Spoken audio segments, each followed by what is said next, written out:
I am Evelyn Thompson, 64 years old and a retired elementary school teacher of 30 years. 3 weeks ago, I lost Harold, my husband of 42 years, after a battle with pancreatic cancer that consumed his final months.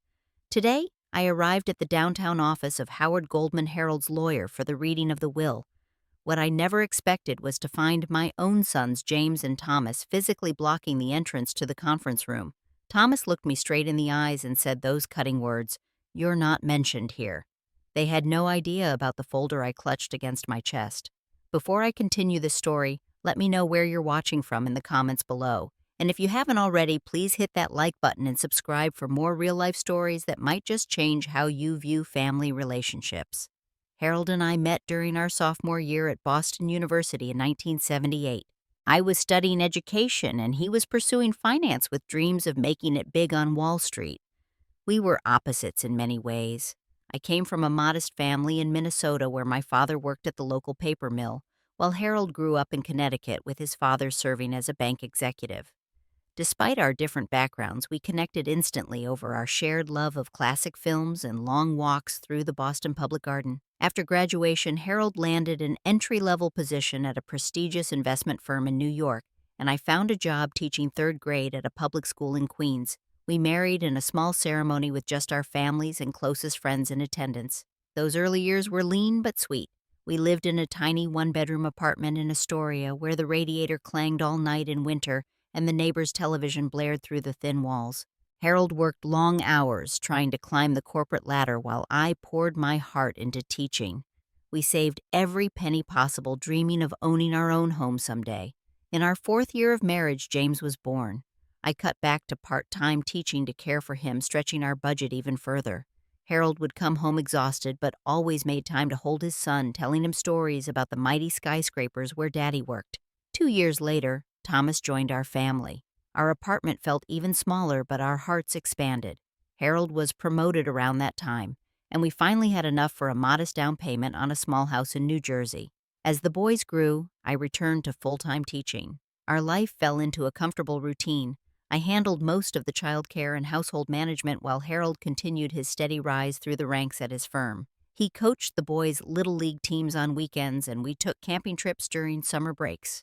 Those middle years were our happiest, I think. We had enough money to live comfortably, but not so much that it changed who we were. Everything shifted about 15 years ago when Harold received a major promotion to senior vice president. Almost overnight, he began working even longer hours. Business dinners and weekend conferences became the norm. The boys were teenagers by then.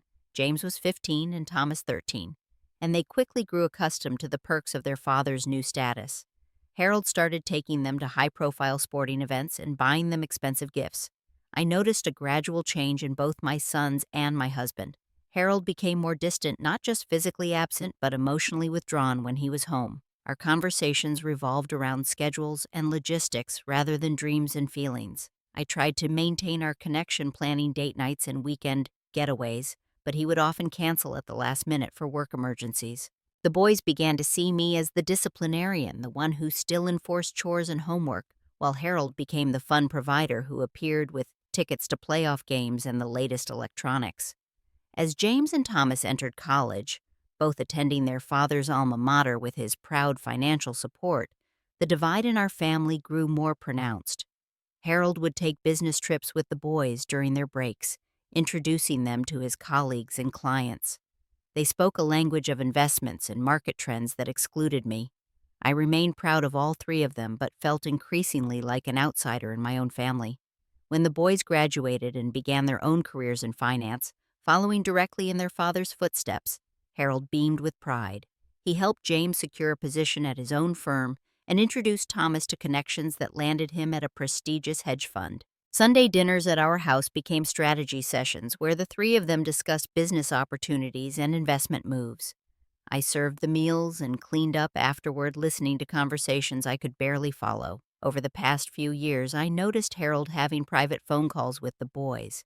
They would stop talking when I entered a room. Harold began mentioning changes to his investment portfolio, but grew defensive when I asked for details. "Just trust me," he would say. "The boys and I are handling it." I trusted him, of course. Why wouldn't I? This was the man I had built a life with, the father of my children. Last year, Harold started experiencing stomach pains and rapid weight loss. After weeks of my insistence, he finally saw a doctor. The diagnosis was devastating. Stage 4 pancreatic cancer already spread to his liver. The prognosis was 6 months to a year. I was shattered but determined to make his final time comfortable and meaningful. I expected us to grow closer during this crisis, to finally reconnect as we faced the end of our journey together. Instead, James and Thomas seemed to take control of everything. They researched treatments, spoke with specialists, and made decisions about their father's care without fully consulting me. They set up a home office in our guest room where they would meet with Harold behind closed doors. When I asked what they discussed, Harold would say, "Just making sure everything is in order for when I'm gone." I noticed Harold signing documents when heavily medicated after treatments. When I questioned him about it, he seemed confused, saying the boys were helping him organize his affairs. I tried to have private moments with my husband to talk about our life together and what would happen after, but one of the sons always seemed to interrupt, or Harold would be too tired to engage. I felt a growing unease but told myself it was just the stress of watching my husband slip away. Harold's final months were a blur of hospital visits, medications, and hospice care. The oncologist confirmed what we already suspected. The cancer was aggressive and treatment options were limited to making him comfortable. James took a leave of absence from work to oversee his father's medical care, making decisions that sometimes seemed counter to what I thought Harold would want. Thomas handled the financial aspects, constantly bringing papers for Harold to sign. I tried to be present for every doctor's appointment, but the boys would schedule them and sometimes forget to tell me until the last minute. Once I overheard James on the phone saying, "We need to get everything transferred before he's completely incapacitated." When I entered the room, he quickly ended the call and said he was just talking to Harold's insurance company. One afternoon, when Harold was feeling slightly better, I asked if we could talk privately about what would happen after he was gone. I still didn't know what provisions he had made or what his wishes were. He seemed to want to speak, but Thomas appeared at the doorway. "Dad needs his rest, Mom. We can discuss all that later." Later never seemed to come. 2 weeks before Harold passed, I noticed his home office had been rearranged. The small safe where he kept important documents was emptied. When I asked James about it, he said, "Dad asked us to secure his papers. Everything's being properly handled." His tone suggested I shouldn't question further. The next day, I found a stack of documents on Harold's nightstand. Glancing through them, I saw property transfer forms and bank authorizations, all signed with Harold's shaky handwriting. Some of the signatures barely resembled his. When I tried to look more closely, James appeared and quickly gathered the papers. "What are these documents, James?" I asked. "Just some things Dad wanted to put in order," he replied dismissively. "He's making sure everything is properly managed." "Shouldn't I know about these decisions? I'm his wife?" James's expression hardened. "Dad knew what he was doing, Mom. He asked us to handle these matters so you wouldn't have to worry about them." I tried to speak with Harold about it that evening, but he was heavily sedated and barely coherent. When I mentioned the papers to him, he mumbled something about trusting the boys and closed his eyes. I felt helpless and increasingly concerned. In Harold's final week, I was rarely left alone with him. The boys established an unspoken rotation, ensuring one of them was always present. The hospice nurse commented on how unusual it was for adult children to be so constantly involved, suggesting I might want some private time with my husband. When she mentioned this in front of Thomas, he quickly replied that their father had asked for them to be there. Harold passed away on a Tuesday morning. I was holding his hand with James standing at the foot of the bed and Thomas by the window. In his final moments, Harold looked at me with an expression I couldn't quite interpret. Was it regret, apology? Before I could speak to him one last time, he was gone. The funeral arrangements were quickly taken over by the boys. They selected an expensive casket I knew Harold would have found unnecessarily extravagant, and planned a service that seemed designed to showcase their father's professional achievements rather than his personal qualities. When I suggested including stories about Harold's love for fishing or his terrible but enthusiastic singing, James said, "Let's keep it dignified, Mom." At the funeral, I was seated in the front row, but it was James who delivered the eulogy, focusing on Harold's business success and mentorship. Not once did he mention our marriage or family life beyond describing how their father had prepared them for their own careers. I felt like a supporting character in someone else's story of Harold's life, not the woman who had shared 42 years with him.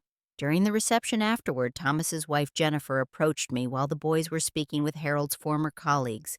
She squeezed my hand and whispered, "I'm so sorry, Evelyn, about everything." Before I could ask what she meant, Thomas called her away. The look of pity in her eyes stayed with me. That night alone in the house for the first time since Harold's diagnosis, I realized how utterly unprepared I was for what would come next. I had no clear understanding of our financial situation, no idea what Harold had planned for me. The boys had mentioned a will reading scheduled for 3 weeks later, but provided no details. As I sat in Harold's study, surrounded by the remnants of his life, I made a decision. I would not remain in the dark any longer. I needed to understand what had happened in those final months. The day after the funeral, once the out-of-town relatives had departed and the boys had returned to their own homes, I began my investigation in Harold's home office. For the first time in months, I could look through his papers without interruption. Most of the filing cabinets had been emptied, but I found a box of old tax returns in the back of the closet. The records from the past 5 years showed substantial assets I wasn't aware we possessed, including properties in Florida and Arizona that had never been mentioned to me. I searched methodically, looking through every book on the shelves, checking behind pictures, and examining the desk for hidden compartments. Harold had always been meticulous and somewhat private about his business affairs, but this felt different. It was as if evidence had been deliberately removed. In a moment of inspiration, I pulled out Harold's old college yearbook, remembering how he would sometimes hide small valuables in it, calling it hiding in plain sight. Between the pages, I found a USB drive taped to an inner page. My heart raced as I plugged it into our computer. The drive contained folders of financial statements, property deeds, and email exchanges between Harold and the boys from the past year. I'm not financially sophisticated, but even I could see that large sums had been moved from our joint accounts into new ones with only James and Thomas's names. Properties had been transferred, investments liquidated. It appeared that systematic financial changes had been implemented in the months leading up to Harold's death. One email from James to Harold particularly stood out. "Dad wants, everything is transferred as we discussed. We need to update your will to reflect the new arrangements. Thomas and I will handle everything. Don't worry." The email was dated just 3 months ago, when Harold was already heavily medicated most of the time. Overwhelmed by what I was discovering, I called my old friend Barbara, who had retired from her accounting career several years earlier. She agreed to come over immediately. Together we spent hours going through the documents I had found. "Evelyn, I don't want to alarm you," Barbara said finally, her expression grave, "but it appears that nearly all of Harold's assets have been transferred to your sons in the past few months. The timing and pattern suggest this wasn't part of a long-term estate plan, but a recent and rushed series of transactions." "Could Harold have done this intentionally?" I asked, still wanting to believe there was a reasonable explanation. Barbara hesitated before answering. "These transfers occurred when Harold was very ill and likely not fully capable of making complex financial decisions. And look at these signatures.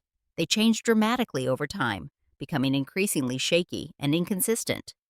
The next morning, I drove to Harold's former office. He had retired when diagnosed with cancer but had maintained relationships with his colleagues. Margaret, his secretary of 20 years, greeted me with a warm hug. "I was hoping you might stop by," she said, ushering me into a private conference room. "There are things you should know." Margaret revealed that in his final weeks at the office, Harold had expressed concerns about pressure he was feeling from the boys regarding his estate. He mentioned that James and Thomas were pushing him to make changes he wasn't entirely comfortable with, she explained. "He said he wanted to ensure you were properly cared for, but the boys had strong opinions about the family assets." She also mentioned that Harold had kept a storage unit near the office where he stored important documents and personal items he didn't want at home. "He was quite private about it," Margaret said, "but he gave me a key for emergencies." She pressed a small key into my palm. "I think this qualifies." The storage unit was small and meticulously organized, containing file boxes labeled by year. In the most recent one, I found a sealed envelope with my name written in Harold's distinctive handwriting. My hands trembled as I opened it. The letter inside was dated just 2 months ago. "My dearest Evelyn, if you're reading this, I fear things have not gone as I intended. My illness has progressed faster than expected, and James and Thomas have taken control of many aspects of my care and our finances. I've tried to resist some of their suggestions, but my strength is failing, and they are persistent. I want you to know that my original intention was always to provide equally for you and our sons. The estate plan we created 5 years ago reflects those wishes. However, I suspect the boys may have had me sign documents altering those arrangements when my mind was clouded by medication. Please contact Franklin Pierce at the law firm of Pierce and Associates. He holds my original will and has been my trusted advisor for decades, though the boys recently insisted I switch to their lawyer, Howard Goldman. I'm sorry for any pain this causes you. Know that I have always loved you, and my greatest regret is not standing firmer against the pressure during my final days. All my love, Harold. With shaking hands, I called the number for Franklin Pierce that Harold had included in the letter. His secretary put me through immediately upon hearing my name. "Mrs. Thompson, I've been hoping you would contact me," Franklin said. "I've been concerned about the changes to your husband's estate that occurred in recent months, but client confidentiality prevented me from reaching out directly." We arranged to meet that afternoon. Franklin was an elderly gentleman with kind eyes who had apparently been Harold's trusted advisor for over 20 years. "Your husband came to see me 6 months ago when he was first diagnosed," Franklin explained. "We updated his will, which provided generously for you with lifetime income and split the remaining assets equally between your sons upon your passing. He seemed very content with these arrangements." Franklin then described how James and Thomas had begun contacting him directly, pushing for changes that would give them immediate control of Harold's assets. "I refused to make the changes they wanted without clear, lucid instruction from your husband." Shortly afterward, I was informed that Harold had switched his legal representation to Howard Goldman, a lawyer I know, to be frequently used by Thomas in his business dealings. Together, Franklin and I developed a plan. He would prepare legal documents challenging any new will based on Harold's diminished capacity at the time of its creation. I would attend the will reading and present the evidence I had gathered. Franklin would arrive shortly after providing legal support for my claims. As I left his office, I felt a strange mixture of grief and determination. The betrayal cut deeply, but Harold's letter had confirmed what I needed to know. He had not intended to cut me out of his life's work. Whatever the boys had done, they had acted against their father's true wishes. The morning of the will reading dawned bright and clear. I stood in front of my closet, carefully selecting a navy blue suit that Harold had always liked. I needed to appear strong and composed regardless of what I might face. My phone rang as I was applying my makeup. It was Thomas. "Mom, I've been thinking about today," he said, his voice unnaturally casual. "There's really no need for you to come to the reading. It's going to be mostly boring legal talk, and we can fill you in afterward." "Thank you for your concern," I replied, keeping my voice steady. "But I'll be there." "It's just that, well, there's not much that pertains to you, and it might be uncomfortable." Nevertheless, I was Harold's wife for 42 years. "I'll be at the reading." Thomas's tone changed, becoming harder. "Have it your way, but don't say I didn't warn you." Minutes later, a text message arrived from James. "Mom, seriously reconsider coming today. It will only embarrass you. Dad made his wishes clear, and they may not be what you expect." I didn't respond to the text. Instead, I finished dressing, placed Harold's letter and the USB drive in a folder, and added the business card Franklin had given me. Then I drove downtown to the offices of Goldman and Associates. As I pulled into the parking garage, my thoughts turned to Harold. Had he truly intended to leave me with nothing after our decades together? I couldn't believe it. The man I knew, the man I loved, would never have willingly abandoned me in my senior years. Something wasn't right, and I was determined to uncover the truth. The law office was located on the 12th floor of a gleaming high-rise.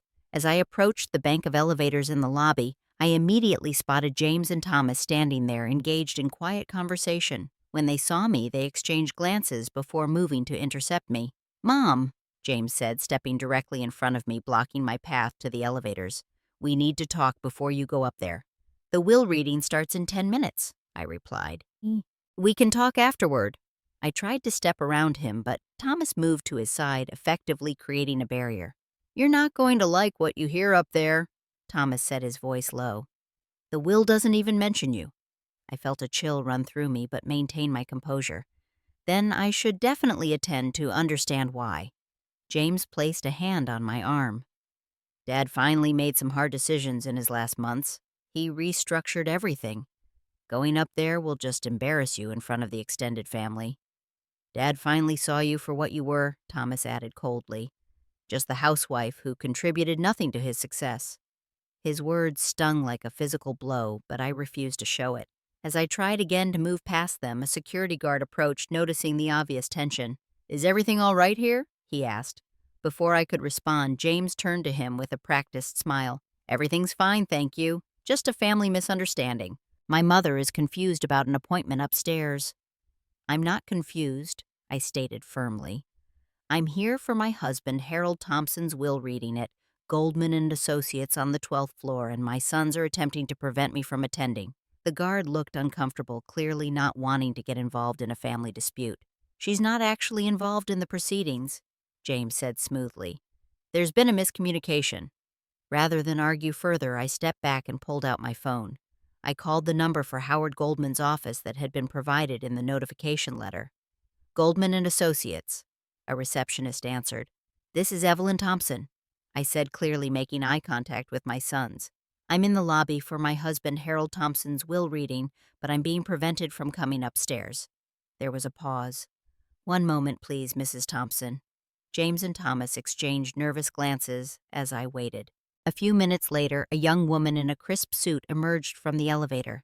"Mrs. Thompson, I'm Amanda, Mr. Goldman's assistant. We've been waiting for you. Please come with me." The looks of shock on my sons' faces as Amanda escorted me past them to the elevator gave me a small measure of satisfaction amid the hurt. They quickly recovered and followed us into the elevator, standing stiffly on either side of me during the silent ride up to the 12th floor. As we entered the conference room, I noticed several other family members already seated: Harold's sister Elizabeth, her husband, and a few cousins. They looked surprised to see me, confirming my suspicion that James and Thomas had told others I wouldn't be attending. Howard Goldman stood at the head of a long mahogany table shuffling papers as we entered. He was younger than I expected, perhaps in his early 40s, with carefully styled hair and an expensive suit. He looked up as Amanda ushered me in, and I caught a flicker of discomfort cross his face. "Mrs. Thompson," he said, extending his hand, "thank you for joining us today." James and Thomas quickly moved to take the seats closest to Goldman, leaving me to sit farther down the table. They leaned forward, whispering to each other, and occasionally glancing back at me with expressions of annoyance and concern. Other family members offered subdued greetings. Harold's sister Elizabeth gave me a sympathetic smile, though she looked confused by the obvious tension. I nodded politely to everyone, maintaining a dignified silence as I placed my folder on the table in front of me. "Now that everyone has arrived," Goldman began, "we'll proceed with the reading of Harold Thompson's last will and testament dated April 18th of this year." He glanced at me briefly before continuing. "This document supersedes all previous wills and testamentary instruments." April 18th, just 1 month before Harold's death, when he was heavily medicated and rarely fully lucid. I gripped the edge of my folder, steadying myself for what was to come.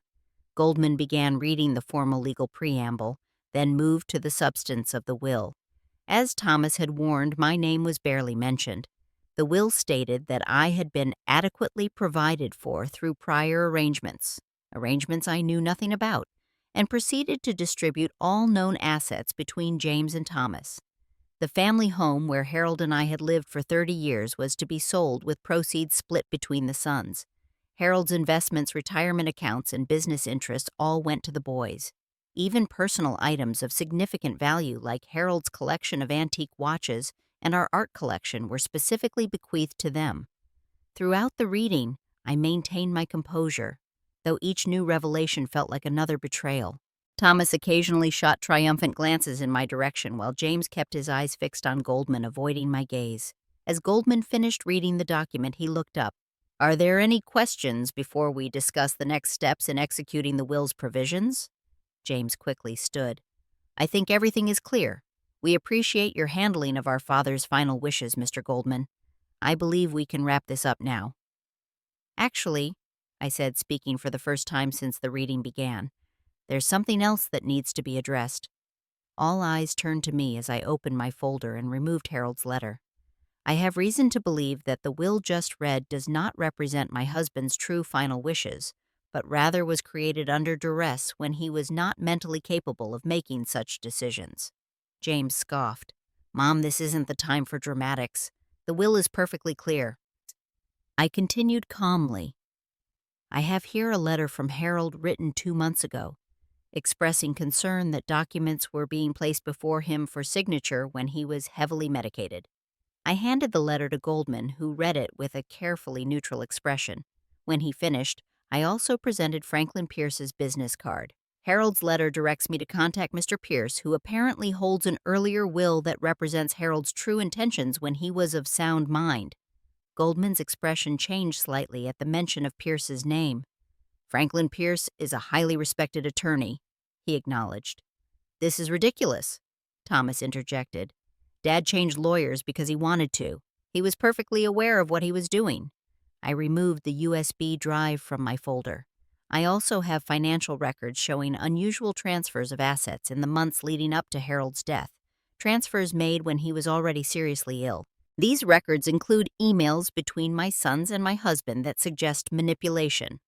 Goldman looked increasingly uncomfortable. Mrs. Thompson, these are serious allegations. They're completely unfounded, James said, standing now. Dad reorganized his assets for tax purposes. He explained everything to us. But not to me, I replied. His wife of 42 years. I turned back to Goldman. I've also spoken with Harold's secretary of 20 years, who confirms that he expressed concerns about being pressured to make changes to his estate plan. And I have documented evidence of the dramatic change in Harold's mental capacity during the period when this new will was supposedly created. Thomas stood abruptly, his face flushed with anger. This is slander. Dad knew exactly what he was doing. He chose to protect his legacy through us, not through someone who never understood his business or contributed to his success. He reached across the table toward the USB drive, but Goldman quickly intercepted his hand. I think we need to take a step back, Goldman said firmly. These are serious matters that require proper investigation before proceeding with the execution of the will. Elizabeth spoke up for the first time. I must say, this doesn't sound like my brother at all. Harold always spoke of providing for Evelyn. Just last Christmas, he talked about how you two would travel during retirement. She looked confused and disturbed by the unfolding events. Goldman gathered the papers in front of him. Given the concerns raised and the evidence presented, I believe we should pause these proceedings. Mrs. Thompson, do you have legal representation here today? Franklin Pierce will be joining us shortly, I replied. I believe he's on his way up now. As if on cue, the conference room door opened and Franklin Pierce entered. The distinguished older attorney nodded to me before introducing himself to Goldman. The two lawyers stepped aside for a private conversation, leaving the family in uncomfortable silence. James leaned toward me, speaking in a harsh whisper. What do you think you're doing? Do you have any idea how this makes us look? Before I could answer, Goldman and Pierce returned. Goldman addressed the room. In light of the concerns raised and the additional documentation presented, we will be suspending today's proceedings. Mr. Pierce has presented me with a copy of an earlier will and medical documentation that requires review before we can proceed. Thomas slammed his hand on the table. This is outrageous. That will was properly executed and represents our father's wishes.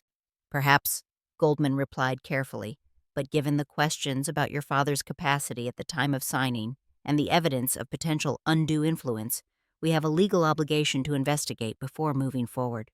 Goldman suggested that the extended family members might want to leave while the immediate family and attorneys discussed next steps.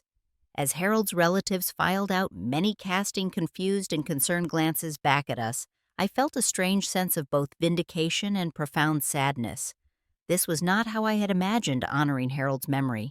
Once the extended family members had left, Howard Goldman suggested we move to a smaller, more private conference room. James Thomas, the two attorneys, and I relocated to a windowless room where the tension felt even more concentrated in the confined space. As soon as the door closed, James turned on me.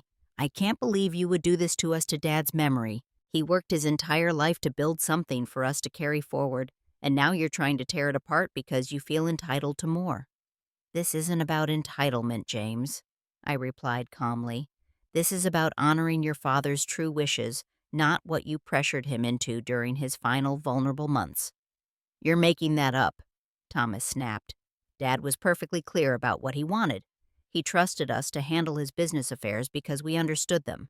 You never did. Franklin Pierce cleared his throat. If I may, I have documentation that strongly suggests otherwise. He opened his briefcase and removed a file.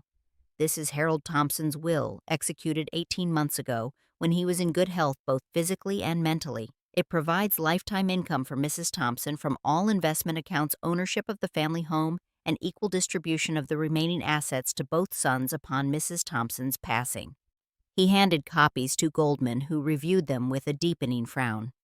Furthermore, Pierce continued, I have statements from Harold's primary physician and oncologist regarding his mental state during the period when the newer will was supposedly drafted and executed. Both doctors confirm that Harold was on high doses of pain medication that would have significantly impaired his judgment and decision-making capacity.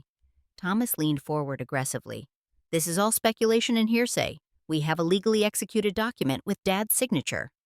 About those signatures, I said, opening my folder again. I've compiled examples of Harold's signature from before his illness and during his final months. The deterioration is obvious, as is the inconsistency in the signatures on various documents. Goldman examined the signature comparisons I provided, his professional demeanor slipping to reveal genuine concern. This is a carefully orchestrated attack, James said, his voice rising. You never supported Dad's vision for the family business. You were always just the teacher who couldn't understand his world. And yet, he chose to share his life with me for 42 years, I replied.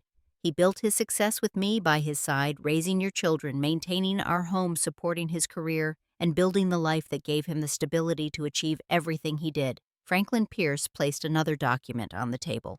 I also have here the complete financial records from the Thompson family accounts for the past 2 years. They show a pattern of assets being systematically moved from joint accounts and Harold's personal accounts into new entities controlled exclusively by James and Thomas, beginning approximately 3 months after Harold's diagnosis.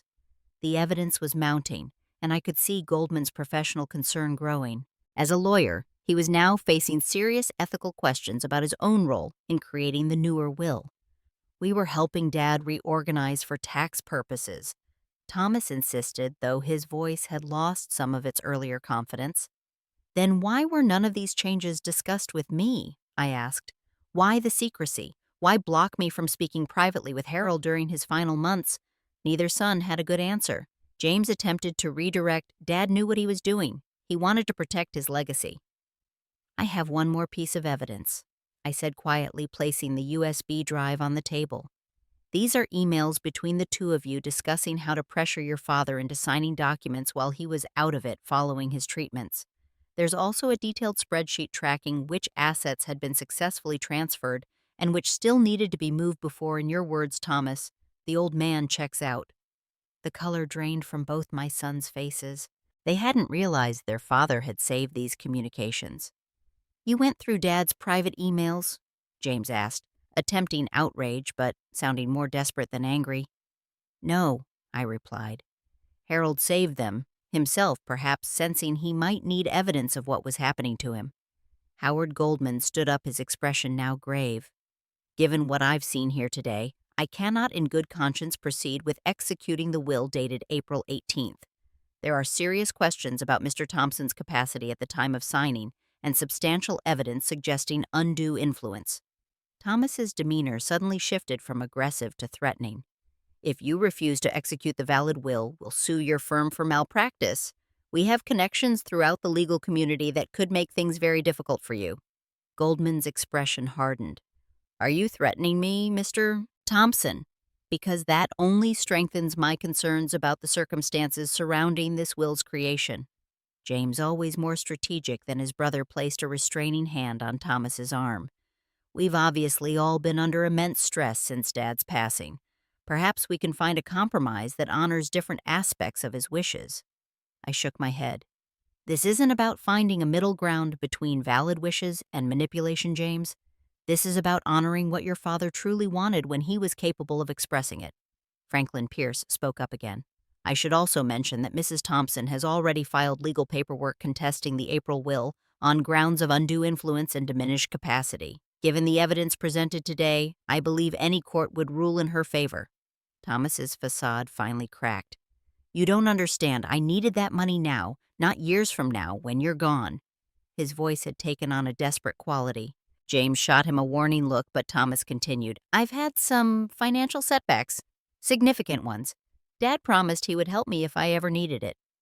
"So you decided to take everything, not just what you needed?" I asked, the pieces finally falling into place. "It wasn't like that," James interjected, but his conviction was wavering. "We were protecting the family assets, making sure they stayed within our control." "Why?" I pressed. "What was the urgency that required going behind my back, manipulating your dying father, and attempting to leave me with nothing after 42 years of marriage?" The room fell silent. Finally, Thomas spoke, his voice barely above a whisper. "I have gambling debts. Serious ones. To people you don't want to owe money to. Dad found out just before his diagnosis and was furious. He said he'd help me one last time, but would structure it so I couldn't access the bulk of my inheritance until I completed a treatment program." James sighed heavily. "And I've had some failed investments. My firm has been looking for reasons to push me out. I needed capital to secure my position and launch my own fund." He looked down at his hands. "We convinced ourselves we were doing what Dad would have wanted, protecting the family legacy, keeping the money working in investments instead of just supporting your retirement. So you decided that your father's 42-year marriage and his explicit wishes meant nothing compared to your immediate financial needs." I asked, my heart breaking not just for myself but for what Harold would have felt knowing his son's true motivations. Neither could meet my eyes. Howard Goldman cleared his throat. "Given what I've heard today, I am ethically obligated to withdraw from representing the estate under the April will. I recommend we proceed based on the previous will, which appears to represent Mr. Thompson's true wishes when he was of sound mind." Franklin Pierce nodded in agreement. "I believe that would be appropriate. Additionally, Mrs. Thompson would be within her rights to pursue legal action regarding the transferred assets that should rightfully be part of the estate." "Is that what you want, Mom?" James asked quietly. "To drag us through court exposing family matters publicly?" "What I want," I replied, "is to understand how my sons could do this to their father and to me. What I want is to honor Harold's true wishes. What I want is the family I thought I had." The room fell silent again. Thomas stared at the floor while James looked out the window. Everything was now in the open, but there were no winners here. Only a family shattered by greed and deception, and the painful process of trying to find justice in the aftermath of betrayal. "I think we've covered enough for today," Franklin said gently. "I suggest we adjourn and allow everyone to consider their positions, Mrs. Thompson. Are you ready to leave?" I nodded, gathering my folder and standing up. As I walked toward the door, I turned back to look at my sons, these men I had raised, whom I had loved unconditionally their entire lives. They couldn't meet my gaze. "Your father deserved better," I said softly. And so did I. 1 month after the tumultuous will reading, I sat in the garden Harold and I had cultivated together for decades. The late summer roses he had planted were in full bloom, their fragrance a bittersweet reminder of his absence. The legal battles I had feared hadn't fully materialized. Once confronted with the overwhelming evidence, James and Thomas had reluctantly agreed to honor Harold's original will rather than face public exposure of their actions. Franklin Pierce had been instrumental in navigating the complex process of reinstating Harold's true wishes. The original will was fair and thoughtful, reflecting the man I had known and loved. It provided me with lifetime income from our investments and ownership of our home, while ensuring both sons would eventually receive substantial inheritances upon my passing. Harold had never intended to disinherit them. He had merely wanted to protect me first, as he had done throughout our marriage. Recovering the assets that had been transferred proved more challenging. Some transactions couldn't be easily reversed without significant tax implications. Others had already been spent, particularly by Thomas to cover his gambling debts. After lengthy discussions with Franklin, I made a difficult decision. I would still help my sons despite their betrayal, but with clear conditions attached. For Thomas, I agreed to cover his remaining gambling debts on the condition that he enter a comprehensive treatment program for his addiction and accept financial oversight from a neutral third party for at least 5 years. For James, I provided capital for his new investment fund, but required quarterly reports and ethical investment guidelines. Both arrangements were formally documented with legally binding conditions. The most difficult part of the recovery process wasn't the legal or financial aspects, but rebuilding some semblance of a family relationship. I insisted on family meetings with a professional mediator, someone who specialized in family conflicts over inheritance. Those sessions were painfully honest, revealing long, simmering resentments and misunderstandings that had contributed to the breakdown in trust. James was the first to show genuine remorse. During our third session with the mediator, he broke down. I kept telling myself that Dad would have understood, that he would have wanted me to succeed at any cost because that's what he always pushed us toward. But I know that's not true. He valued integrity. He would have been ashamed of what I did. Thomas took longer to acknowledge the full impact of his actions. His gambling addiction had warped his thinking to the point where he had justified almost anything to feed his habit. Only after 2 months of intensive treatment did he begin to see clearly. I convinced myself that you had everything you needed in the house and your teacher's pension, he admitted during a particularly difficult session. I told myself that Dad's money was family money, and since I was family, I deserved it more than you did. I can see now how twisted that logic was. Rebuilding trust would be a long journey, one that might never fully reach its destination. But small steps of reconciliation began to emerge. Thomas's wife, Jennifer, who had tried to warn me after the funeral, became an unexpected ally. She had opposed her husband's actions from the beginning, but had felt powerless to intervene. Now she regularly invited me to spend time with my grandchildren, ensuring those precious relationships remained intact despite the conflict with their father. The process of grieving became more complicated. I wasn't just mourning Harold, but also the sons I thought I knew and the family we had once been. There were days when anger overwhelmed my sadness. Anger at the betrayal, at the years of subtle dismissal, at being treated as if my contribution to the family had no value. On those days, I would drive to the coast Harold and I had loved, letting the rhythm of the waves soothe my spirit. I found unexpected support in reconnecting with old friends I had somewhat neglected during Harold's illness. My friend Barbara, who had helped me analyze the financial documents, became a regular lunch companion. We joined a book club together, something I had always wanted to do, but never made time for during my married years. 3 months after the will reading, I made another significant decision. I joined a support group for widows who had experienced family conflicts after their husbands' deaths. Discovering I wasn't alone in my experience was both heartbreaking and healing. So many women had similar stories of being sidelined in financial decisions, of adult children making assumptions about entitlement, of having their lifetime contributions dismissed.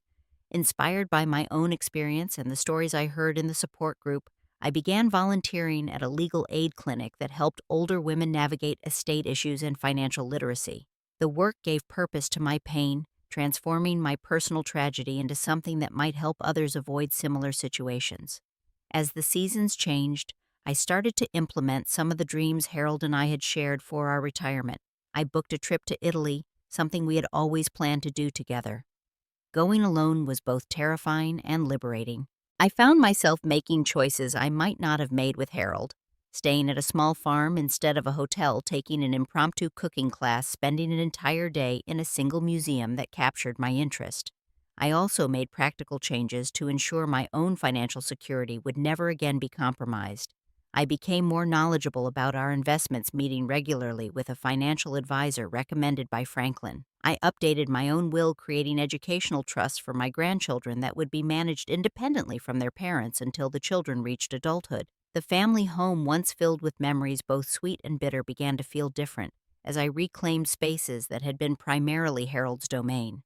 I converted his office into a bright studio where I could pursue painting, a passion I had set aside decades ago, while raising children and supporting Harold's career. 6 months after the will reading, we had another family gathering, this time a birthday celebration for my eldest grandchild.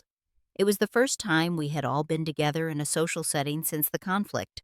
There was still tension, moments of awkward silence, careful navigation of certain topics, but there was also genuine laughter when the children opened presents, shared appreciation of the meal, brief instances where it felt almost normal.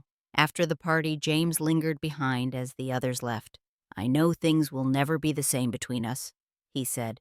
but I want you to know I'm trying to be someone Dad would have been proud of again. Someone you could be proud of. That's all I've ever wanted for you, I told him. Not success by any means necessary, but success with integrity and compassion. The healing wasn't complete, and perhaps it never would be. Some betrayals leave permanent scars. But I had discovered strength I never knew I possessed found voice. I had often silenced and built a new sense of identity beyond wife and mother. The folder that I had clutched so tightly at the will reading had contained more than just documents proving financial manipulation. It had held the key to my new beginning, to the unexpected journey of discovering who Evelyn Thompson could be on her own terms. As the first anniversary of Harold's death approached, I reflected on the profound lesson this painful chapter had taught me. Sometimes those we love most deeply are not who we believe them to be. Sometimes the greatest betrayals lead to the most profound freedom. And sometimes it takes losing what you thought you wanted to discover what you truly need. Have you ever experienced betrayal from someone you thought you could trust completely? How did you find the strength to stand up for yourself? Share your story in the comments below. If this resonated with you, please hit the like button and subscribe for more real-life stories about finding strength through life's most challenging moments. Thank you for listening, and remember that it's never too late to reclaim your power and rewrite your story.